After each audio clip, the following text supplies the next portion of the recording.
I'm running. The asphalt beneath my feet is uneven, cold. Gravel cuts into my bare soles, but I don't stop. I can't. My lungs are burning. There's a taste of iron in my throat. Every breath feels like broken glass in my chest. The road is empty. Completely empty. This is Highway M7, I think. Or M5. I don't remember. The streetlights are sparse. Between them are pockets of darkness where nothing is visible. Only stars overhead and the white line of road markings beneath my feet. I follow this line because if I step off it, I'll be lost in the darkness. Behind me, silence. This is worse than if he were chasing me. Silence means he knows. Knows I have nowhere to go. Knows I'll get tired. Knows there's nothing around, for 20 kilometers, in any direction. But I keep running anyway. Light. Ahead, light. 2 headlights. Dim, yellow. Like the eyes of some nocturnal animal. The car is moving slowly. Old, diesel, by the sound of the engine. I run out into the middle of the road waving my arms. Don't stop. Please don't stop. Stop! The brakes screech. The car, an old Gazelle van, white and blue with rust along the sides, stops a meter from me. The driver, a man about 50 with a frightened face, leans out the window. "You crazy girl. Almost hit you." I can't speak. I can only gasp, gulping air through my mouth like a fish on shore. My hands are shaking. My whole body is shaking. "What's wrong with you?" His voice changes. The fear leaves. Something else appears. Pity, maybe. Or horror. "God, you're hurt." I look at my hands.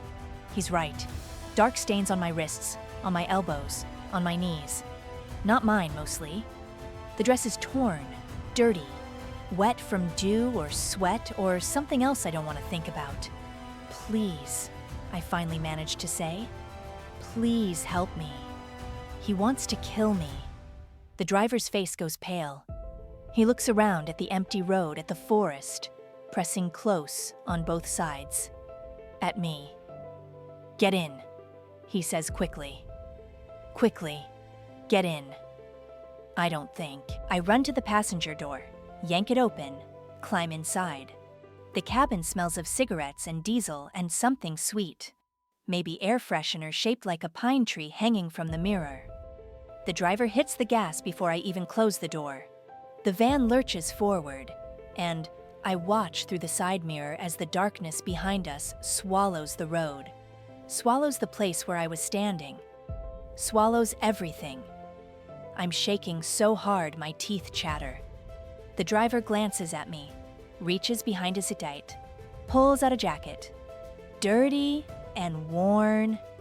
"Here, cover yourself. You're in shock." I take the jacket with numb fingers, wrap it around my shoulders. It smells like motor oil and old sweat, but it's warm and I'm so cold. So impossibly cold. "Where?" The driver begins, then stops, clears his throat. "Where do we go? Police station? Hospital?" I try to think. "Police. Yes, police." But then I remember. Alex's smile, the way he touched my face, the basement. My friend Anna. Oh, God, Anna. "Hospital," I whisper. "And police. Both. Call them both." The driver nods, pulls out an old flip phone, dials with one hand while steering with the other. "Yeah, hello. I need police and ambulance," he's saying. His voice sounds far away, like I'm underwater. I'm on the M7, about 40 kilometers outside the city. I picked up a girl. She's injured. Says someone tried to kill her. Yeah, I'll stay on the line. I lean my head against the cold window and close my eyes. I need to tell them everything. Need to make them understand. Need to save Anna if it's not too late. But to explain what happened, I have to go back. Back to the beginning. Back to 6 months ago, when I met him. When I thought I was the luckiest woman in the world. When I had no idea that luck and horror sometimes wear the same face. It started on a Tuesday. I remember because Tuesdays were always slow at the café where I worked. The one on Nevsky Street with the blue awning and the crooked sign that said, Café Lumière, in faded gold letters. Anna and I had the evening shift together. She was my best friend since university, the kind of friend who knows all your secrets and most of your passwords. We'd been working at Lumière for 2 years, saving money, talking about dreams that felt both close and impossibly far away. That Tuesday, Anna was complaining about her boyfriend, Dmitri, who'd forgotten their anniversary again. 3rd year in a row, she said, aggressively wiping down the espresso machine. I swear, Vera, I don't know why I stay with him. You stay because you love him, I said, arranging pastries in the display case, trying to make the day-old croissants look fresh. Love is not enough, she declared dramatically, tossing her dark hair. Love should come with basic memory function. I laughed. She always made me laugh. That's what I miss most now. Sitting in this van, wrapped in a stranger's jacket, racing toward safety or what I hope is safety. I miss laughing with Anna. Miss the way her eyes crinkled at the corners. Miss the certainty that she'd be there tomorrow and the day after. Solid and real and alive. He came in at 7:15. I remember the exact time because I glanced at the clock, wondering how much longer until we could close, until we could go home and collapse on my couch with cheap wine and a movie neither of us would watch because we'd be too busy talking. The bell above the door chimed. I looked up, and there he was. Alex. Though I didn't know his name yet. Didn't know anything except that he was beautiful in a way that made you forget to breathe.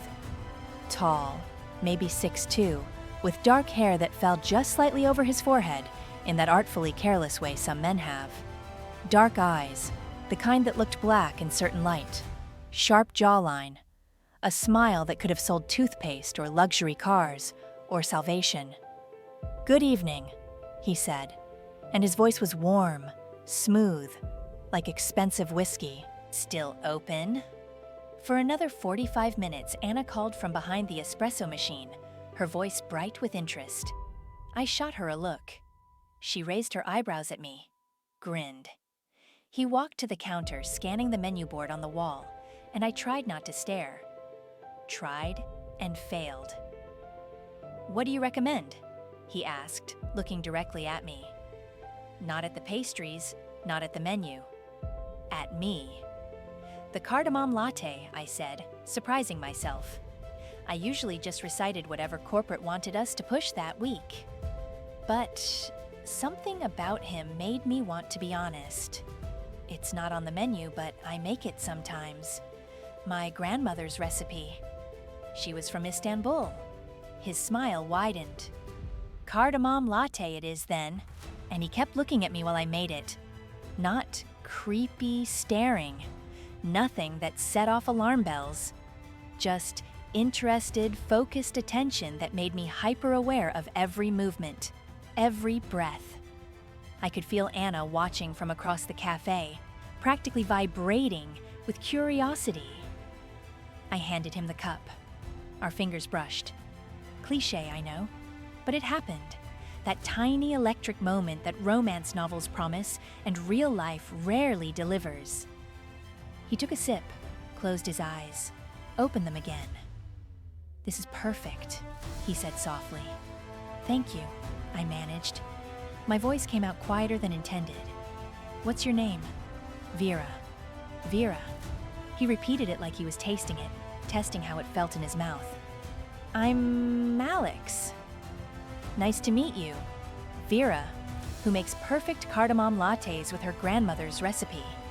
I smiled despite myself. Nice to meet you too, Alex.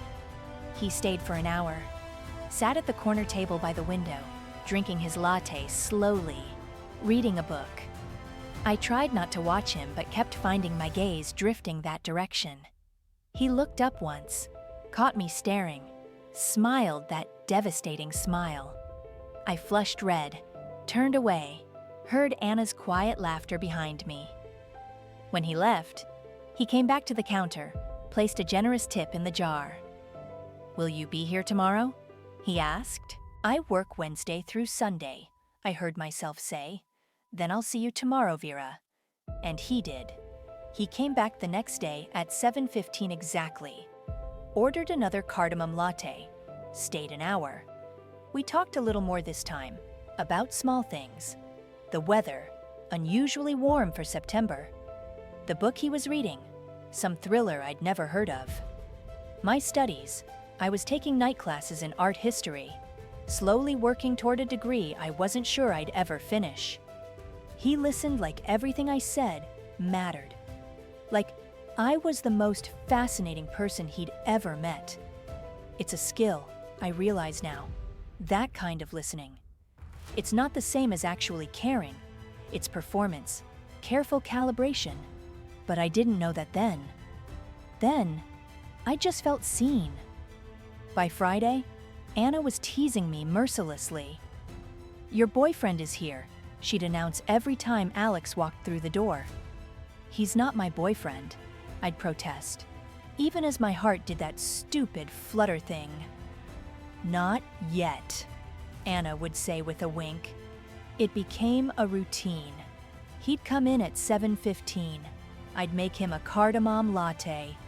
We'd talk while I worked, cleaning tables, refilling napkin dispensers, pretending I wasn't counting the minutes until closing, until Anna and I could dissect every word he'd said, every look he'd given. He never asked for my number. That's what made it feel different, special. He wasn't pushy, wasn't aggressive. He just showed up day after day and let something build slowly between us, something warm and promising. On the 8th day, a Wednesday, he came in with flowers. Not roses, nothing cliché. Wildflowers, the kind you'd find growing by the side of a country road. Cornflowers and daisies and something purple I couldn't name. "For you," he said simply, holding them out. "I don't usually accept gifts from customers," I said, but I was already reaching for them, already feeling that dangerous bloom of happiness in my chest.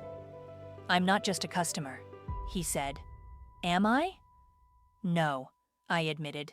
"You're not. So, will you have dinner with me? Tomorrow night?"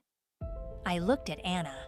She was nodding frantically, making exaggerated gestures of encouragement. "Yes," I said. "I'd like that." His smile could have lit the entire city. The first date was everything a first date should be. He picked me up at 7, right on time, in a clean black sedan. Nothing flashy, but well-maintained. He held the car door open for me, complimented my dress, a simple navy blue thing I'd agonized over for an hour. We went to a small Italian restaurant in the old part of the city, the kind of place with checkered tablecloths and candles in wine bottles and photos of Sicily on the walls. We talked for hours, about everything, about nothing. He told me he worked in finance, something complicated with investments that he made sound more interesting than it probably was. He'd grown up in the city, only child, parents dead now, no other family. Lonely childhood, he said with a sad smile that made me want to reach across the table and hold his hand. So I did. He told me about traveling, places he'd been. Prague in winter, Barcelona in summer, the coast of Greece where the water is so clear you can see straight to the bottom. He asked about my dreams, my art history classes, what I wanted to do with my life. "I don't know," I admitted. "I feel like I'm waiting for my life to actually start, you know? Like this, working at the café, studying something I'm not sure about. It's all just marking time until the real thing begins." "Maybe this is the real thing," he said quietly. "Maybe it starts now." The way he looked at me when he said it. God. Like I was the answer to a question he'd been asking his whole life. We kissed that night, outside my apartment building, under the broken streetlight that always flickered. It was gentle, tentative, perfect. His hand on my cheek, thumb brushing my jawline. The smell of his cologne, something woody and expensive. The taste of wine on his lips. I could have stayed in that moment forever. When I finally went inside, floating, dizzy with new love chemicals flooding my brain, Anna was waiting up. She took one look at my face and squealed. "I told you," she crowed. "I told you he was perfect." "He really is," I said, and meant it.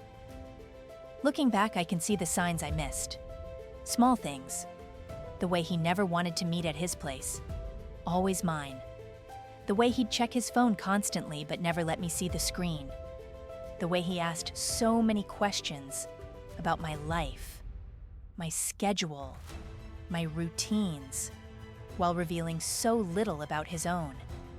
But hindsight is a cruel gift. It shows you all the exits you walked past, all the warnings you ignored, all the moments you could have saved yourself if only you'd known to be afraid. We fell into a pattern over the next few weeks. Dates twice a week, sometimes 3 times. Long phone calls every night before bed. He integrated himself into my life so smoothly, so naturally, that I couldn't remember what it felt like before him. He met Anna officially, took us both out to dinner. He charmed her completely, asked about Dimitri, gave relationship advice that actually seemed helpful. She loved him. Everyone loved him. My coworkers at the cafe would smile when he came in. The owner, usually grumpy, would actually joke with him. He had this way of making everyone feel special, like they were in on some private joke together. Part of an exclusive club. But I was the luckiest. I was the one he chose. 1 month in, I introduced him to my mother. She lived across town in the apartment where I grew up, the same apartment she'd shared with my father before he died when I was 12. She was protective, skeptical of any man I brought around. There'd only been 2 before Alex, both of whom she'd disliked on sight. But Alex won her over in under an hour. He brought wine, expensive but not showy. He complimented her cooking. He looked at old photo albums and laughed at stories of my awkward teenage years.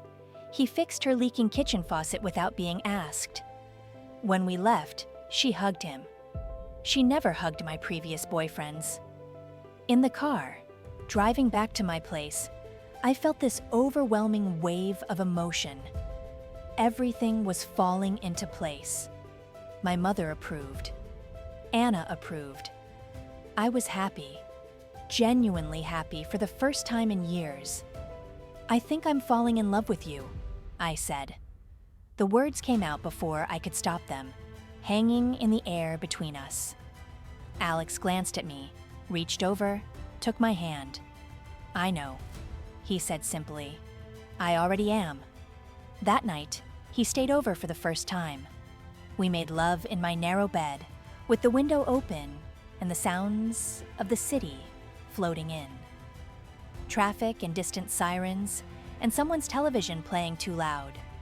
Afterwards, we lay tangled together, his fingers tracing patterns on my shoulder. "Tell me your secrets," he whispered. "Everyone has secrets." I laughed. "I don't have any interesting secrets." "Everyone thinks that," he said. "But everyone is hiding something. Even you, even me." "What are you hiding?" I asked, trying to make it playful. He was quiet for a long moment. Then he kissed my forehead. "Nothing you need to worry about," he said. And I believed him, because I wanted to. Because doubt is exhausting and faith is easy. Because when you're happy, when you're floating on that chemical high of new love, you don't ask hard questions. You just close your eyes and enjoy the fall. 2 months in, Alex suggested a weekend trip. "There's this place," he said. "A cabin I know, about 3 hours north, middle of nowhere by a lake.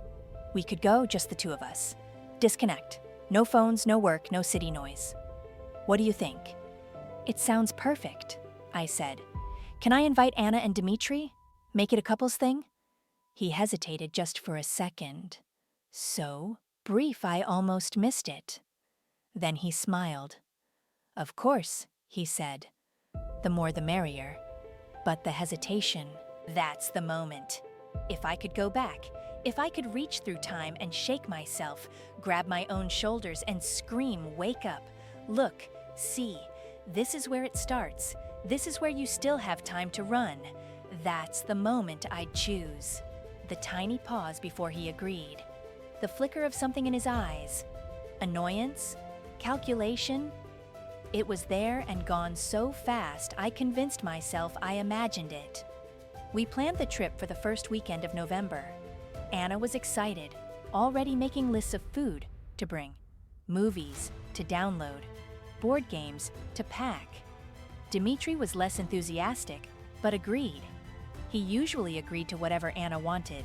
He was good that way. Boring, Anna complained, but good. The week before the trip, Alex came to the cafe every day. Monday through Thursday, 7:15 exactly, like clockwork. But something was different. He seemed distracted, tense. On Wednesday, I asked if everything was okay. Fine, he said too quickly. Just work stress. You tell me if something was wrong, wouldn't you? I pressed. Of course, he said, and kissed me to seal the lie. Thursday night, he took me to dinner at a place we'd been before, the Italian restaurant where we had our first date. He was quieter than usual, kept checking his phone under the table. I'm looking forward to this weekend, I said, trying to pull him back to me. Just the four of us, away from everything. Yeah, he said. It'll be good. You'll love the cabin. You've been there before? Once or twice, he said vaguely. It's peaceful. That's all I wanted. Peace. Time with my best friend and the man I loved and the quiet sounds of nature instead of traffic. Simple pleasures. Normal happiness. We were supposed to leave Friday after my shift at the cafe. Alex would pick me up at 6, we'd get Anna and Dmitri, drive north, arrive at the cabin by 9 or 10. Easy. On Friday morning, I woke up with a strange feeling in my stomach. Anxiety, maybe. Or intuition trying to break through the fog of trust and love. Something felt wrong. I almost called Anna, almost said, let's cancel. Let's stay home. Let's not go. But I didn't. Because I had no reason. No logical explanation for the dread sitting heavy in my chest. And I'd been taught, like most women are taught, not to trust my gut if my gut couldn't provide evidence. So I went to work, smiled at customers, made coffee and small talk, watched the clock count down to 6. Anna came by at 5:30, her overnight bag already packed and in Dimitri's car. She was glowing with excitement. This is going to be so fun, she said. Just what we need. A break from the city, from everything. She hugged me tight. I'm so happy for you, Vera. Alex is great. You found a good one. I know, I said, and I believed it. At 6 exactly, Alex pulled up outside. I could see him through the cafe window, sitting in his car, engine running. Something about the way he sat, perfectly still, staring straight ahead, made my stomach clench again. But I ignored it, grabbed my bag, hugged Anna one more time. See you in a few hours, I said. Drive safe, she called after me. I walked out into the November evening, cold air biting my face, and climbed into Alex's car. He smiled at me, leaned over, kissed my cheek. Ready? He asked. Ready, I said. And we drove toward the cabin in the woods, toward the weekend that was supposed to be perfect, toward the moment when everything would break apart, and I'd finally understand that monsters don't always look like monsters. Sometimes they look like love. We picked up Anna and Dmitri at 7. They were waiting outside Anna's apartment building, laughing about something, their breath visible in the cold November air. Anna had packed enough food for a week, even though we were only staying 2 nights. She was like that. Always prepared. Always thinking ahead. If only I'd inherited some of that caution. If only I'd listened when my instincts screamed. But hindsight is useless. It doesn't save anyone. The drive north was pleasant at first. Anna sat in back with Dimitri. She kept leaning forward between the seats, chattering about the weekend ahead. We should go hiking if the weather holds. Do you think the lake is frozen yet? Dimitri, did you remember to pack the good wine? Dimitri grunted affirmative responses. He wasn't much of a talker, never had been. But he looked at Anna like she hung the moon, and that was enough. Alex drove in silence mostly, focused on the road, one hand on the wheel, the other resting on my knee. A casual gesture, possessive maybe, but I liked it then, liked feeling claimed. About an hour into the drive, we left the main highway, turned onto smaller roads, then smaller still. The pavement gave way to gravel. The gravel gave way to dirt. Trees pressed close on both sides. Thick forest, the kind where sunlight struggles to reach the ground even in summer. In November, with bare branches and gray sky, it felt like driving into a throat. "This is pretty remote," Anna said. Her voice had changed slightly. Less excited, more uncertain. "Best kind of getaway," Alex replied smoothly. "No neighbors, no noise, just us and nature." "When do we get there?" Dimitri asked. "Soon," Alex said. "Maybe 20 more minutes." But 20 minutes became 30, then 40. The road got worse. Deep ruts, puddles of standing water. The car bounced and lurched. Anna stopped talking. I could feel her tension radiating from the back seat. "Are you sure you know where we're going?" I asked Alex. Tried to keep my voice light, teasing, but there was an edge to it. "Of course," he said. "I told you I've been here before. The road is just rough this time of year." Finally, we rounded a bend, and there it was. The cabin. Calling it a cabin was generous. It was more like a shed, small, maybe 2 rooms. Wood siding that had once been painted red but now was mostly gray with rot and weather damage. One window visible from the front, covered with a sheet from inside. No lights, no sign of electricity at all. "This is it?" Anna's voice was flat. Alex parked the car and turned off the engine. The sudden silence was oppressive. Just the wind in the trees and the tick of the cooling engine. "I know it doesn't look like much," Alex said, "but it's cozy inside. Trust me." He got out of the car. Dimitri followed. Anna and I stayed in our seats for a moment. She leaned forward, whispered in my ear. "Vera, I don't like this." "It's fine," I whispered back, even though my stomach was churning. "It's just rustic." "Rustic," Anna repeated. "That's one word for it." But she got out. So did I. What choice did we have? We were 40 minutes down a terrible road in the middle of nowhere. We couldn't exactly leave. Alex opened the trunk, started pulling out bags. Dimitri helped him. Anna and I stood there, looking at the cabin, at the forest pressing in from all sides, at the sky that was already getting dark even though it was barely 8 o'clock. The door to the cabin was padlocked. Alex pulled out a key, fumbled with the lock. It stuck. He had to jiggle it, curse under his breath, try again. Finally, it clicked open. He pushed the door. It scraped against the floor, swollen wood catching. "After you," he said, gestured for us to enter. Anna looked at me. I looked at her. Some unspoken conversation passed between us, both of us feeling it. That wrongness, that sense of danger that we'd been taught to ignore, to rationalize away. "It's just a cabin," I said out loud. Anna nodded slowly. Just a cabin. We went inside. The smell hit me first. Damp and mold and something else. Something metallic and organic that I couldn't identify then but understand now. The smell of old fear, old pain, soaked into the walls. Alex flicked a light switch. Nothing happened. Generator's probably out, he said. I'll get it running. There are candles in the kitchen. Kitchen was a strong word for the corner with a rusty sink and a 2-burner camp stove. But there were candles, thick white ones in glass jars. Anna found matches, started lighting them. The flickering light didn't make things better.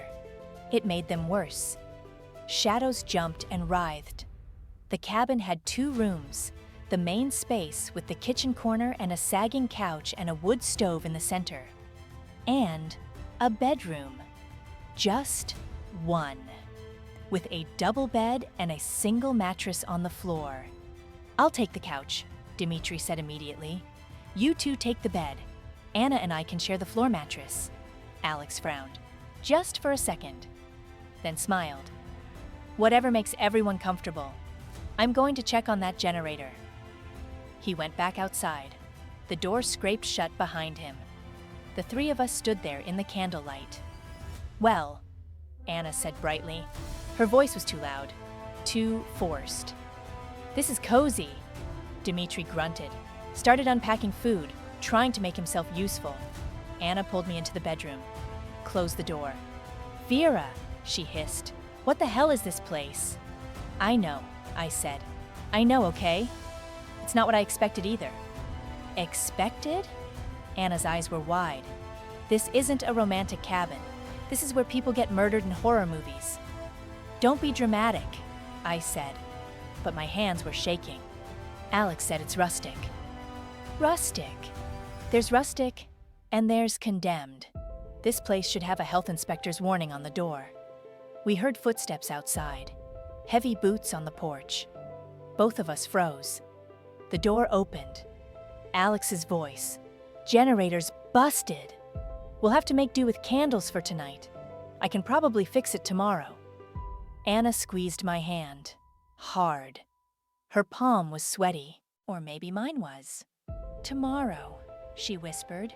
We're definitely leaving tomorrow. Yes, I agreed. First thing. We went back out to the main room. Alex had brought in more supplies, sleeping bags, a cooler, a large duffel bag that he set down near the wood stove. What's in that? Anna asked, pointing to the duffel. Just stuff, Alex said. Tools, firewood, supplies. His tone was casual, but something in his eyes wasn't. Anna opened her mouth to say something else. I could see the question forming. But Dimitri interrupted. Should we start a fire? It's freezing in here. Good idea, Alex said. He moved to the duffel bag, unzipped it. I couldn't see inside from where I stood, but Anna could. She was closer. I watched her face change, watched the color drain from her cheeks, watched her take a step backward. Alex, she said slowly, why do you have rope in there? The question hung in the air. Alex's back was to us. He went very still. Then he straightened, turned around. In his hands was a coil of thick rope, and his face. God, his face. The mask was gone, the charming smile, the warmth in his eyes, all of it stripped away. What was left was something cold, something that looked at us like we were objects, problems to solve. You weren't supposed to see that yet, he said. His voice was different too, flat, almost bored. Anna grabbed my arm, pulled me toward the door. We need to leave. Now. Alex moved faster than I thought possible. He was between us and the door before we'd taken 2 steps, blocking the exit. Dimitri, confused, stepped forward. Hey man, what's going on? Sit down, Dimitri, Alex said, still in that flat voice. Dimitri frowned. What? I said. Sit down. Alex's hand moved to his jacket, pulled out something I didn't immediately recognize. Then I did. A gun, small, black, pointed at Dimitri's chest. Anna screamed. "Alex," I said. My voice came from very far away. "Alex, what are you doing?" "What I always do," he replied. He gestured with the gun toward the couch. "All of you, sit." We sat. What choice did we have? Anna was crying now, silent tears running down her face. Dimitri had gone pale, one arm wrapped around Anna protectively. Useless but automatic. I couldn't feel anything. Shock, probably. My brain refusing to process what was happening. Refusing to connect the man I loved with the man holding a gun on us. "This is a joke," I heard myself say. "Right? Some kind of prank?" Alex laughed. It wasn't a nice sound. "Sure, Vera, a prank." He moved back to the duffel bag, pulled out more rope, zip ties, duct tape, other things I didn't want to look at. Set them on the floor in a neat row, like a surgeon preparing instruments. "I've been planning this for months," he said, conversationally, like he was talking about the weather. "From the moment I saw you in that cafe, I knew you were perfect." "Perfect for what?" Anna choked out. Alex looked at her, really looked at her for the first time since we'd entered the cabin. I could see him evaluating, calculating. "For my collection," he said simply. "Your what?" My voice was barely a whisper. He smiled then, the warm smile I'd fallen in love with. But now I could see what was behind it. "I like to keep things," he explained. "Memories, souvenirs, people sometimes if they're special. And you, Vera, you're very special." The room tilted. I thought I might vomit. Anna's hand found mine, squeezed so hard my bones ground together. "What about us?" Dimitri asked. His voice was steady, braver than I could manage. "What about you?" Alex shrugged. "You weren't part of the plan. You're just complications." He said it so casually, like Dimitri and Anna were math problems. Obstacles to work around. "We'll scream," Anna said. Her voice was stronger now, anger breaking through the fear. "Someone will hear." Alex laughed again. "Who? We're 20 kilometers from the nearest house, 40 from the nearest town. This property, it's mine. All 40 hectares of it. Scream all you want. Nobody's coming." He wasn't bluffing. I could see it in his eyes. The confidence, the certainty. He'd done this before. This wasn't some spontaneous crime of passion. This was planned, prepared, practiced. "How many?" I asked. The question came out before I could stop it. "How many what?" Alex tilted his head, like he was genuinely curious what I meant. "How many women have you brought here?" His smile widened. "You're number 7, he said, like it was something to be proud of. "Where are they?" Anna demanded. "The others. Where are they now?" "In the woods mostly," Alex replied. "I keep them close, like to visit sometimes." Dimitri lunged. He was fast, athletic, had played football in university. But Alex was ready. The gun came up, fired. The sound was impossibly loud in the small space. Dimitri dropped. Anna screamed and scrambled off the couch, dropped to her knees beside him. Blood spread across Dimitri's shoulder. He was still alive, conscious, groaning in pain. "Not fatal," Alex observed. "But that was your one warning. Next person who moves without permission, I shoot to kill." Anna pressed her hands against Dimitri's wound, trying to stop the bleeding, tears streaming down her face. "You bastard," she sobbed. "You absolute bastard." Alex ignored her, looked at me. "Stand up, Vera." I couldn't move. My body wouldn't obey. "Stand up," he repeated, harder this time, "or I put another bullet in your friend." I stood. "Good girl," he said. "Come here." I walked toward him. Each step felt like moving through water. Everything was slow, dreamlike. Surely I'd wake up soon. Surely this wasn't real. He reached out, touched my face. The gesture was tender, the same way he'd touched me dozens of times before. After kisses, during whispered conversations. In my bed at night when I thought I was safe. "I chose you so carefully," he murmured. "Watched you for weeks before I ever walked into that cafe. Learned your routine, your favorite things. What would make you trust me? It worked perfectly. You let me in so easily." My stomach heaved. He'd been stalking me, planning this. Every conversation, every date, every moment I thought was real, all of it calculated, rehearsed. "I hate you," I whispered. "I know," he said. "Doesn't matter. Turn around. Put your hands behind your back. If I do this," I thought, "it's over. Once he ties me up, we have no chance. None of us will leave this cabin alive." So I didn't turn around. Instead, I grabbed the nearest candle. The glass jar was hot. I didn't care. Swung it as hard as I could at his face. He wasn't expecting it.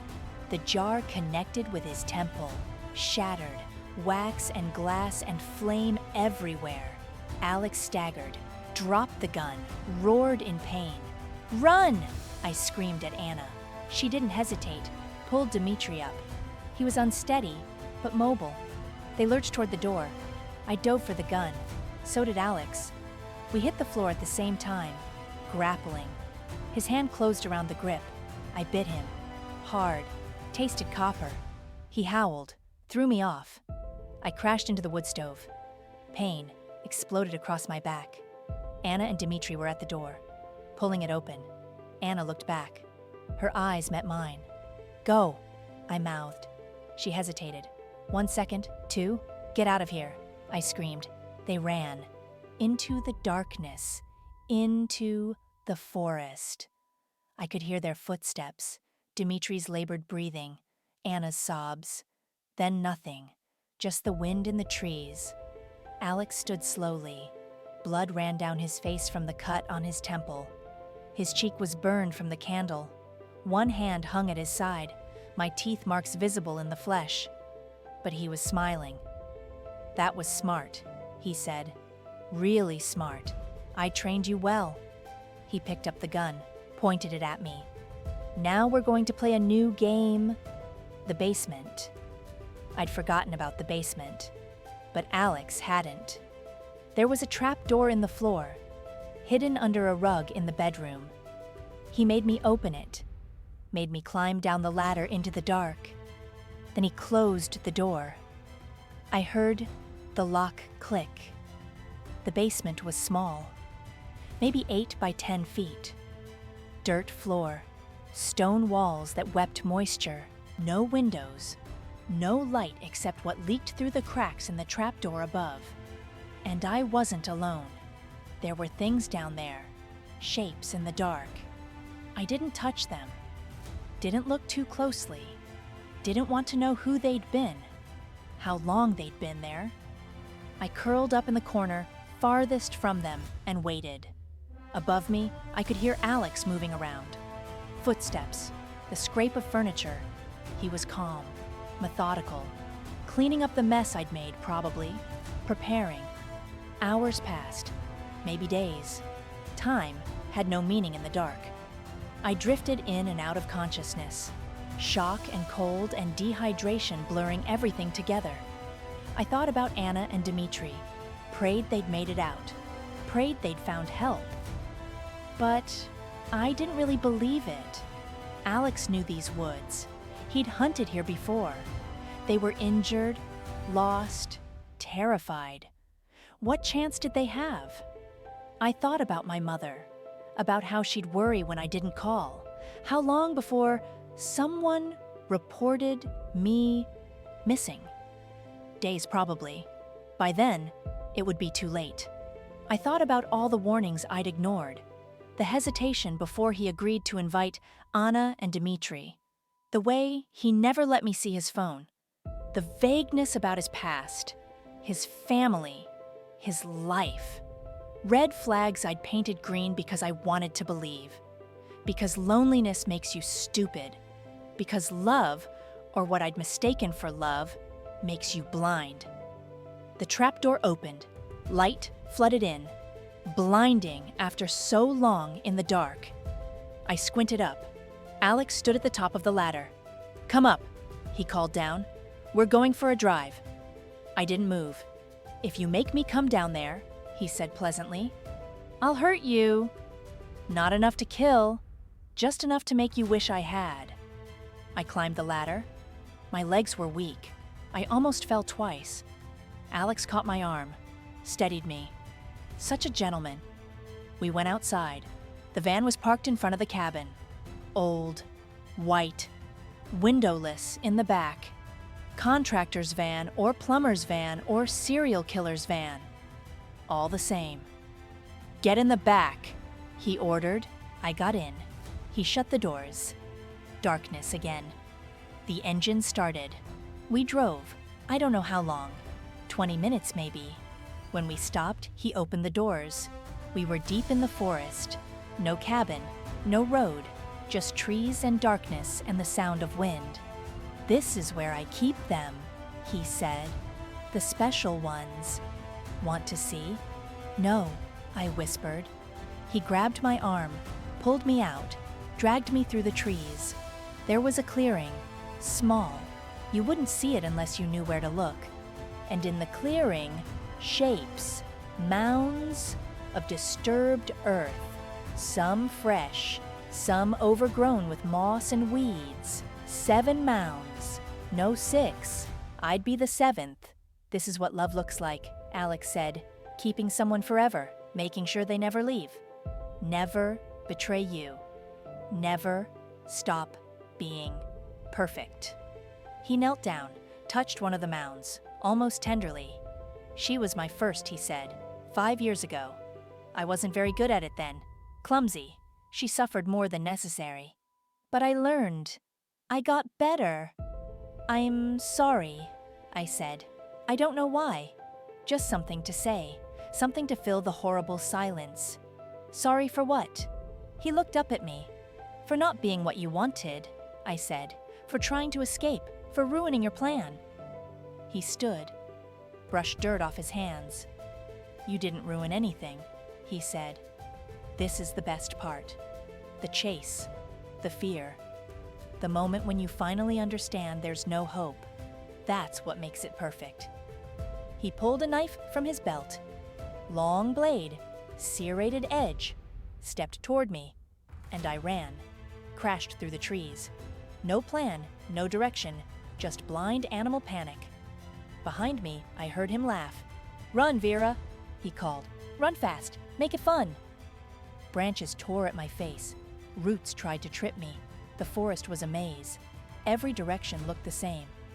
I had no idea where I was going. Didn't matter. Away. That was the only direction that mattered. I ran until my lungs were raw. Until my legs were rubber. Until I couldn't hear him behind me anymore. Then I ran more. I found the road by accident, stumbled out of the trees, and there it was. Pavement, the white line. Salvation, or the illusion of salvation. I ran along the white line, and eventually, there were headlights. The gazelle van, the driver with the frightened face. My escape. But even now, sitting in this van, wrapped in a stranger's jacket, racing toward help, I can't shake the feeling. The certainty that settles in my bones. Alex let me go. This is all part of his game. The chase isn't over. It's just beginning. And somewhere behind us, in the darkness, he's following. Patient. Confident. Knowing that eventually, I'll make a mistake. Eventually, I'll be alone. And when I am, he'll be there, waiting, because that's what love looks like to him. Not letting go. Never letting go. No matter how far I run.